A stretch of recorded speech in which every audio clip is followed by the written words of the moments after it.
നിയമസഭാ തെരഞ്ഞെടുപ്പിൽ തൊട്ടുമുൻപ് സമസ്തയുടെ രാഷ്ട്രീയ ബോംബ്. മലപ്പുറം ജില്ല വിഭജിക്കണമെന്ന ആവശ്യം. എറണാകുളവും ഇടുക്കിയും പാലക്കാടും പുനർനിർണയിക്കണം. 100ാം വാർഷികത്തിൽ പ്രമേയം പാസാക്കി സമസ്ത. ഇന്ത്യ-US വ്യാപാര കരാറിന്റെ നേട്ടമാർക്ക് ചർച്ച ചെയ്ത് സാമ്പത്തിക ലോകം. US കുറയ്ക്കുന്നത് കഴിഞ്ഞ വർഷം കൂടിയ അധിക തീരുവ. ഇന്ത്യ കുറയ്ക്കുന്നത് കാർഷിക മേഖലയിലെ തീരുവയടക്കം. ഇടക്കാല കരാർ മാർച്ചിൽ. ആന്റണി MP അന്വേഷണ കുരുക്കിൽ. ഇഡിക്ക് പുറമെ SITയും.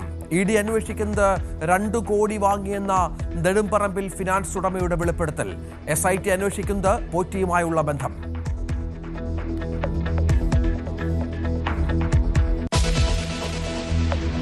മണിയൻപിള്ള രാജുവിന്റെ കാറിടിച്ച സംഭവത്തിൽ പോലീസ് ഉദ്യോഗസ്ഥർ ബോധപൂർവം വീഴ്ച വരുത്തിയിട്ടില്ലെന്ന് സ്പെഷ്യൽ ബ്രാഞ്ച്. പോലീസ് രാത്രി തന്നെ വീട്ടിലെത്തി അന്വേഷിച്ചു. രാജു പോലീസിനെ വിളിച്ചുവെന്നത് വിശ്വസനീയമല്ലെന്നും റിപ്പോർട്ടിൽ. മണിയൻപിള്ള രാജുവിന്റെ ഫോൺ കോൾ രേഖകൾ ശേഖരിക്കുന്നു. സ്പാ കൂട്ടബലാത്സംഗ കേസിലെ പ്രതികൾ സംസ്ഥാനം വിട്ടെന്ന സൂചന. 4 പേരെ കണ്ടെത്താൻ അന്വേഷണം ഊർജിതം. കൂടുതൽ പേർക്കെതിരെ കേസെടുക്കും. അതിജീവിതയുടെ സഹപ്രവർത്തകയിലേക്കും സുഹൃത്തിലേക്കും അന്വേഷണം. ഗുണ്ടാ പോലീസ് കൂട്ടുകെട്ടിൽ വിജിലൻസ് അന്വേഷണം തുടങ്ങി. ഡൊണാൾഡ് ട്രംപിന് ഗുരുതരമായ ആരോഗ്യ പ്രശ്നങ്ങളോ? വെളിപ്പെടുത്തലുമായി ഫിസിക്കൽ തെറാപ്പിസ്റ്റ് ആദം ജെയിംസ്. തലച്ചോറ് ചുരുങ്ങുന്നുവെന്ന ഞെട്ടിക്കുന്ന വെളിപ്പെടുത്തൽ. ഡൊണാൾഡ് ട്രംപിന് 4 മാസത്തെ ആയുസ് മാത്രമേ ശേഷിക്കുന്നുള്ളൂവെന്നും ആദം ജെയിംസ്.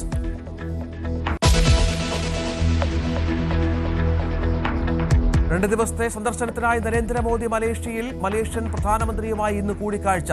വ്യാപാര സുരക്ഷാ മേഖലകളിലെ സഹകരണം മെച്ചപ്പെടുത്തുന്ന കരാറുകൾ ഒപ്പുവെക്കും. ഇത് എൻ്റെ ശ്രദ്ധയിൽ ഒരു ചാനൽ പെടുത്തി. അപ്പോൾ തന്നെ ഞാൻ അവിടെ ബന്ധപ്പെട്ട പഞ്ചായത്ത് പ്രസിഡന്റിനെ, പഞ്ചായത്ത് ഭാരവാഹികളെ, ബന്ധപ്പെട്ടവരെല്ലാം വിളിച്ചു. അവർക്ക് അടിയന്തരമായ സാമ്പത്തിക സഹായം ഇപ്പോൾ ഓൾറെഡി തന്നെ അവർ ഒരു 3 ലക്ഷം രൂപയാണ് കളക്ട് ചെയ്ത് കൊടുക്കുന്നതാണ് മനസ്സിലാക്കുന്നത്. ഈ കുട്ടി ഇപ്പോൾ ചികിത്സിക്കുന്നത് തിരുവല്ലയിലെ ഒരു സ്വകാര്യ ആശുപത്രിയിലാണ്. അവിടുത്തെ പ്രധാനപ്പെട്ടവരെല്ലാം ഞാൻ തന്നെ വിളിച്ചു. അവർ സാമ്പത്തികം നോക്കേണ്ട കാര്യമില്ല, അവർക്ക് എല്ലാ ചികിത്സാ സൗകര്യം ചെയ്തു കൊടുക്കണമെന്ന് ഇപ്പോൾ ഞാൻ തന്നെ നിർദ്ദേശിച്ചു. ആ വാക്ക് പാഴ്വാക്കായി. തെരുവുനായ ആക്രമണത്തിൽ വീടിന്റെ ടെറസിൽ നിന്ന് വീണ് ശരീരം തളർന്ന 18കാരന് ഇന്നും ദുരിത ജീവിതം. ചികിത്സ ഏറ്റെടുക്കുമെന്ന സർക്കാർ പ്രഖ്യാപനം വാക്കുകളിൽ മാത്രം. News 18 follow up.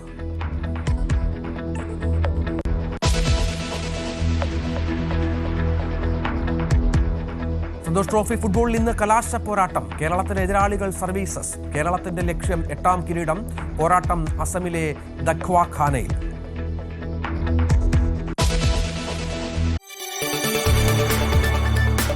കൂടുതൽ വാർത്തകൾക്ക് news 18 Keralam YouTube channel subscribe ചെയ്യുക.